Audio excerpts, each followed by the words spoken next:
Hi friends, welcome to SVSA. ఒకరోజు రాత్రి విక్రమాదిత్య మహారాజు తన జాతకం రాయబడిన కాగితాన్ని అలా చదువుతూ ఉంటాడనమాట. చదువుతూ ఉంటే అప్పుడు అతనికి ఒక సందేహం కలిగిద్ది. అదేంటంటే, ఇదే రోజు నేను పుట్టిన సమయానికే ఈ ప్రపంచంలో ఎంతో మంది పుట్టారు కదా, వాళ్ళంతా ఎందుకు మహారాజులు కాలేదు, నేను మాత్రమే ఎందుకు మహారాజునయ్యాను, నాకు మాత్రమే ఇంత గొప్ప స్థానం ఎలా లభించింది అని ఆయనకి ఒక ప్రశ్న పుట్టిద్ది అనమాట. అయితే ఈ సందేహాన్ని, ఇదే ప్రశ్నని మరుసటి రోజు సభలో పండితుల ముందు ఉంచుతాడు. అప్పుడు ఆ పండితులు ఒక్కొక్కళ్ళు ఒక్కో రకమైన సమాధానం చెబుతారు దానికి. అయితే ఏ సమాధానం కూడా ఆ రాజుకి సంతృప్తినివ్వదు.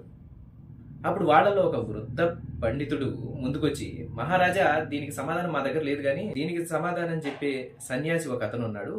అతను మన రాజ్యం బయట తూర్పు వైపుకి మీరు అడవిలోకి కొంత దూరం వెళ్తే కనుక అక్కడ ఒక గుడిసె ఉంటుంది. ఆ గుడిసెలో ఉంటాడు ఆ సన్యాసి. మీరు ఆయన్ని గలవండి, అక్కడ మీకు సమాధానం దొరికిద్ది అని అంటాడు. అప్పుడు విక్రమాదిత్య మహారాజు సంతోషపడి అలాగే చేస్తాడు, ఆ వృద్ధ పండితుడు చెప్పినట్టే. అయితే వెళతాడు తూర్పు వైపుకి, అడవిలో అలా కొంత దూరం వెళ్ళిన తర్వాత అక్కడ ఒక గుడిసెలో ఈ సన్యాసి కనపడతాడు. కానీ ఆ సన్యాసి ఏం చేస్తూ ఉంటాడంటే బొగ్గు తింటా ఉంటాడు అనమాట. సరే, ఈయన దగ్గర సమాధానం ఎట్లా దొరికిద్ది అని అనుకుంటాడు. అయినా కూడా ఇక తమాయించుకొని తన ప్రశ్నని ఆ బొగ్గు తింటున్న ఆ సన్యాసి ముందు ఉంచుతాడు. అప్పుడు ఆ సన్యాసి, దీనికి సమాధానం నా దగ్గర లేదు మహారాజా, ఇక్కడికి 4 కిలోమీటర్లు, సరిగ్గా 4 కిలోమీటర్ల దూరంలో మీరు ఇలాగే అడవిలోకి కంటిన్యూగా వెళుతూ ఉంటే కదా, అక్కడ ఒక గుడిసె ఉంటుంది. ఆ గుడిసెలో ఒక సన్యాసి ఉంటాడు, ఆయనైతే మీకు దీనికి సమాధానం చెబుతాడు అని అంటాడు. సరే, ఇక మహారాజు చేసేదేం లేక అలా మళ్ళీ 4 కిలోమీటర్లు నడుచుకుంటూ అట్లా వెళ్తాడు అనమాట. వెళ్తే అక్కడ ఒక గుడిసె కనపడుతుంది. అక్కడ ఆ సన్యాసి ఏం చేస్తూ ఉంటాడంటే మట్టి తింటా కనపడతాడు. అప్పుడు రాజు మొదట కొంచెం ప్రశ్న అడగడానికి జంకినా ఇక తప్పక తన ప్రశ్నని ఆ సన్యాసి ముందు కూడా ఉంచుతాడు. అప్పుడు ఆ సన్యాసికి బాగా కోపం వస్తుంది అనమాట. కోపం వచ్చి, పో, ఇక్కడి నుంచి వెళ్ళిపో అని చెప్పి రాజును కసురుకుంటాడు. బాగా కోపం తెచ్చుకుంటాడు రాజు మీద. అప్పుడు అలా చిరాకు పడేసరికి రాజుకు కోపం వస్తుంది. రాజుకు కోపం వచ్చినా కూడా సన్యాసి కాబట్టి అతన్ని ఏమీ అనకుండా ఇక తిరుగు ప్రయాణం మళ్ళీ వెనక్కి వెళ్ళిపోదామని అలా వెళ్ళిపోతూ ఉంటాడు. ఇంతలోగా ఆ సన్యాసి మళ్ళీ వెనక్కి పిలిచి, మహారాజా, అయితే ఏం చేస్తారంటే మీరు ఇంకొంచెం ముందుకెళ్ళండి, ఇదే దారిలో ఇంకొంచెం ముందుకెళ్తే ఒక గ్రామం వస్తుంది. ఆ గ్రామంలో ఒక బాలుడు చనిపోవడానికి సిద్ధంగా ఉన్నాడు. మీరు ఆ బాలుడి దగ్గరికి వెళ్తే మాత్రం అక్కడ మీకు ఖచ్చితంగా మీ ప్రశ్నకి సమాధానం దొరికిద్ది అని చెబుతాడు. ఇక రాజు సరే ఏం చేద్దామని చెప్పేసి అలాగే అనుకుని అలా నడుచుకుంటూ వెళ్తాడు. వెళితే అక్కడ నిజంగానే ఒక గ్రామంలో ఒక బాలుడు చనిపోవడానికి రెడీగా ఉంటాడు. అతని దగ్గరికి వెళ్తాడు అనమాట. వెళ్ళి మళ్ళీ అదే డౌట్ని అక్కడ ఉంచుతాడు. ఉంచితే అప్పుడు ఆ బాలుడు చెబుతాడు, ఓ రాజా, గత జన్మలో 4 వ్యక్తులు అడవిలో దారి తప్పిపోయి ఒక చెట్టు కిందకు వస్తారు.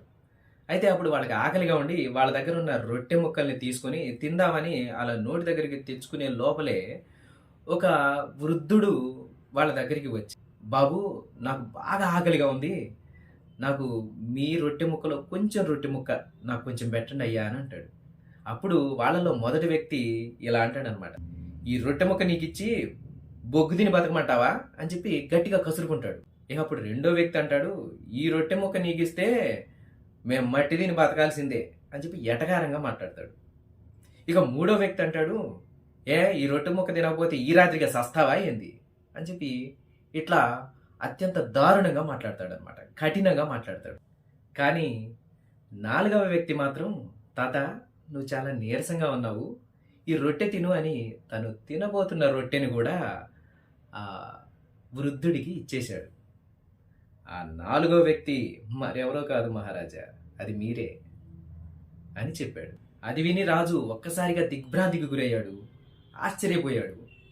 ఇక ఆ తర్వాత ఆ బాలుడు ఇలా అంటున్నాడు అనమాట, రాజా, నీ పుణ్యకర్మల వల్లే, గత జన్మలో చేసుకున్న పుణ్యం వల్లే నువ్వు ఈ జన్మలో రాజుగా పుట్టావు.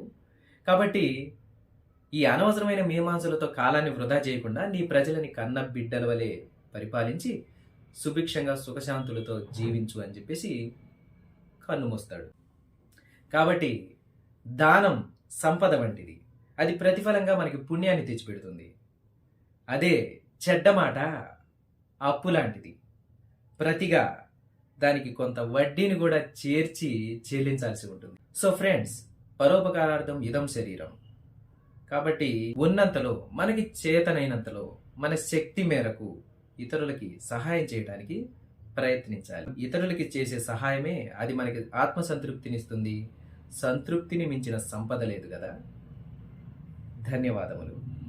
ఈ కథ కనుక మీకు నచ్చినట్లయితే లైక్ చేయండి, మీ మిత్రులకి షేర్ చేసుకోండి, మరియు నేను చేసే ఇలాంటి వీడియోలు ఎప్పటికప్పుడు మీకు నోటిఫికేషన్ రూపంలో అందడం కోసం నా ఈ ఛానల్ని సబ్స్క్రైబ్ చేసుకోండి, మరియు పక్కన ఉన్న బెల్ ఐకాన్ని క్లిక్ చేయండి.